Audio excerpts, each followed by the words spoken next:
Donc, je vais vous montrer cette fameuse nouvelle lune-là.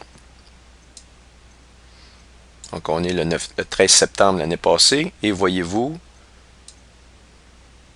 le soleil ici est derrière la lune. Et on voit que la lune est complètement noire.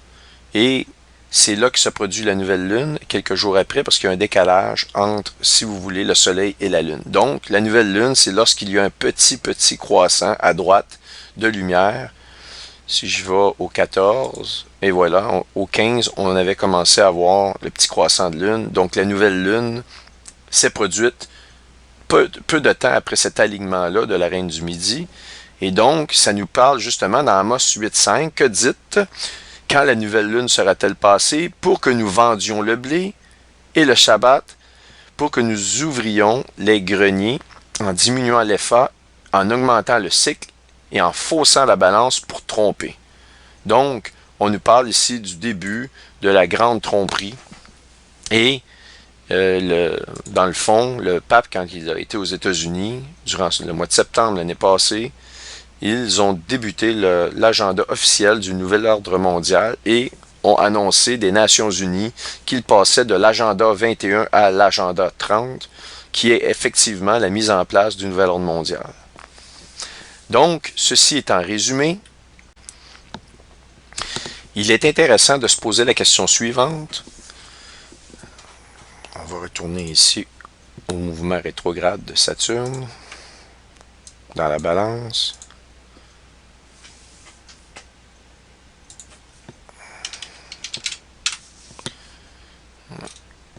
Donc, c'était...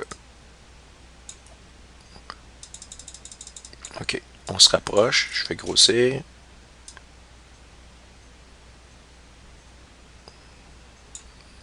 Voilà, environ le 28 juillet 2015, dernier mouvement rétrograde de Saturne dans la balance.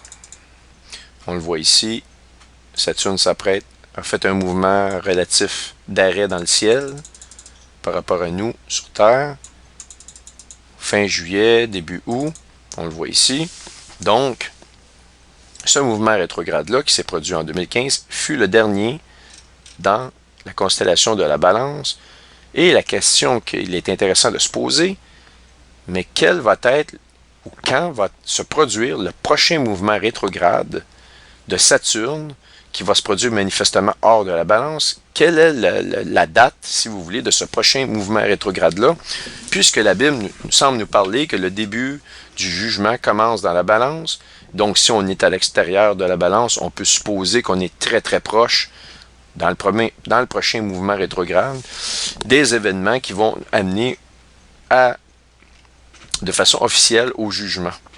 Et donc, nous rapprocher encore plus des tribulations ou peut-être même un événement qui pourrait nous amener à rentrer dans les tribulations. Là, je vous parle d'un événement majeur, comme exemple, que les États-Unis d'Amérique pourraient tomber sous la loi martiale. Quelque chose de sans précédent pour le monde dans lequel on vit, que les États-Unis représentent quand même l'étiquette numéro 1 de la démocratie sur Terre. Alors, si les États-Unis d'Amérique devaient tomber, eh bien, cette puissance-là, démocratique, nous plongerait ou plongerait le monde, dans le fond, dans un nouveau paradigme. Mais avant d'aller vérifier le prochain mouvement rétrograde à l'extérieur de la balance et sa date et ses caractéristiques, permettez-moi de vous remémorer la mémoire à propos de ceci, que l'alpha et l'oméga représentent le commencement et la fin et la balance.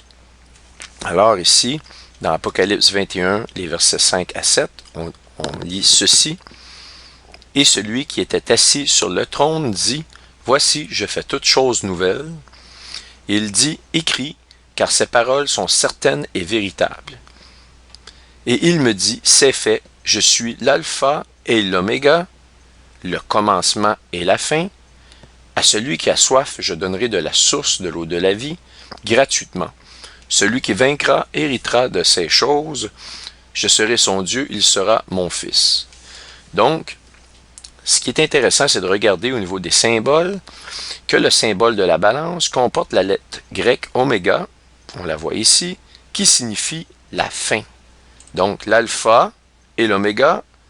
Il dit ici de façon directe le commencement et la fin. Donc l'alpha correspond au commencement, l'oméga est la fin. Donc le symbole oméga qu'on voit ici, c'est le symbole justement de la constellation de la balance qui correspondrait à la fin. Et donc, un petit parallèle ici entre l'astrologie, et les écritures bibliques. Évidemment, Satan s'est muni d'une science qu'on appelle l'astrologie. Et quand on regarde les signes astrologiques, eh bien, on voit les mêmes calamités dans la balance que les écritures bibliques. Et pour passer pour un devin ou une personne avec toute science qui connaît l'avenir, Satan devait évidemment se conformer et se calquer sur la parole de Dieu, car il sait très bien qu'il n'a aucun pouvoir, qu'il n'a aucun contrôle, que c'est Dieu qui l'a.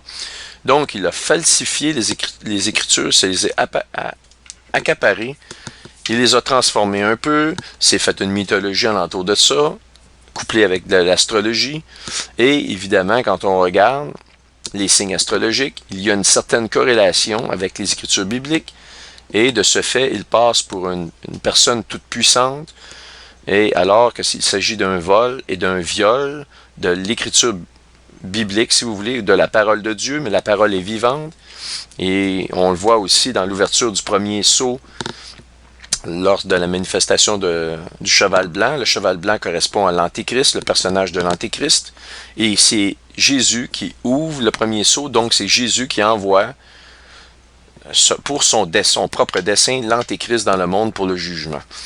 Donc ici, je ne vais pas rentrer trop dans les détails, c'est des choses que je vous ai déjà expliquées, mais on voit le symbole de la balance. Et la forme minuscule de l'oméga, on le voit dans le W ici. Et ce qui est curieux, c'est que ça nous rappelle qu'au One World Trade Center, Barack Hussein Obama avait signé en force à la tour de Babel, « We remember, we rebuild, we come back stronger ». Ça commence avec WWW en lettres hébraïques. La W est associée au chiffre 6, donc on avait 6, 6, 6. Ici, il s'agit d'un... Il a, si vous voulez, repris les écritures de Isaïe 9.10 qui nous parlent de la condamnation. Et donc, on voit quand même W, donc on pourrait dire aussi c'est la fin, 3 fois la fin prononcée, car W est le minuscule d'oméga qui, lui, correspond à la balance. We remember, we rebuild, we come back stronger. Donc ici, si vous voulez, dans le lexicon hébraïque, on voit Vav, V, W, qui correspond à la lettre 6, donc on obtient le nombre suivant, 6, 6, 6.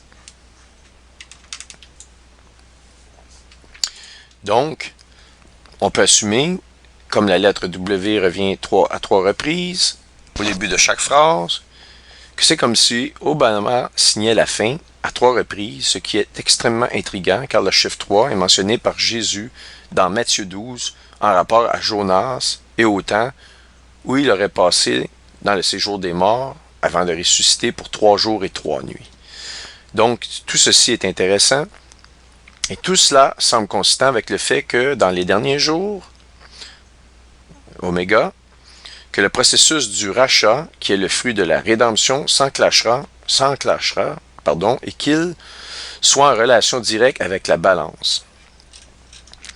Évidemment, on voit dans Apocalypse 21.5, et celui qui est assis sur le trône dit, « Voici, je fais toutes choses nouvelles. » Alors, c'est au moment où ils commencent à établir leur règne de la tour de Babel. C'est le début du règne de la tour de Babel. Ils l'assignent que la fin commence. Et donc, la fin est intimement reliée au début dans la Bible. Et donc, il le dit, « Je suis le commencement et la fin. » L'alpha et l'oméga. C'est le Seigneur qui parle. Et c'est curieux parce que il est impossible pour nous, êtres humains, d'imaginer qu'il y a un être tout-puissant qui existe et qui fait en sorte que je sois capable de vous parler actuellement, de produire des vidéos et que vous soyez là, présent, à m'écouter. On existe, donc il s'est manifestement produit quelque chose, et donc l'homme, ne pouvant pas accepter le fait qu'il y a un être supérieur à lui, se prend comme lui-même s'élève au niveau d'un Dieu, et donc s'invente, si vous voulez, des histoires que la matière est apparue par elle-même, avec l'aide d'absolument rien, et que c'est une forme d'énergie qui l'a mis là. Et l'énergie, elle, il n'explique pas comment elle est arrivée, cette énergie-là, et donc ils appellent ça le Big Bang. Et là, il y a un tas de concepts qu'ils émettent comme théorie, et tous les concepts menant du début à la fin, qui expliquent, si vous voulez, le Big Bang, contreviennent aux lois de la physique que ces hommes-là ont eux-mêmes écrites. Je vais vous donner un exemple. On voit des spirales qui vont tourner dans le sens inverse duquel elles devraient tourner dans l'espace. Donc, la théorie du Big Bang brise les lois de la physique que l'homme s'est lui-même mis à vouloir suivre, les lois célestes si vous voulez. Et donc, il y a un tas de contradictions absolument qui va dans le sens du manque de logique. Et donc, l'homme est tenté à croire à cela parce qu'il ne peut pas digérer, il ne peut pas concevoir qu'il y a vraiment un être spirituel, un être supérieur qui est là au-dessus de eux et qui les a créés et mis sur place. Et donc, juste les cieux révèlent la puissance de Dieu. Et l'homme est aveugle à tout ça. On regarde les étoiles, on se dit, ah ben, c'est là, c'était là, ça a toujours été là, puis bon, il n'y a plus rien là, on les regarde, on les voit même plus. On ne regarde plus les étoiles, on se dit, ben, pour nous c'est acquis. Et on ne se pose pas plus de questions sur si vous voulez, la présence de tous ces milliards d'étoiles dans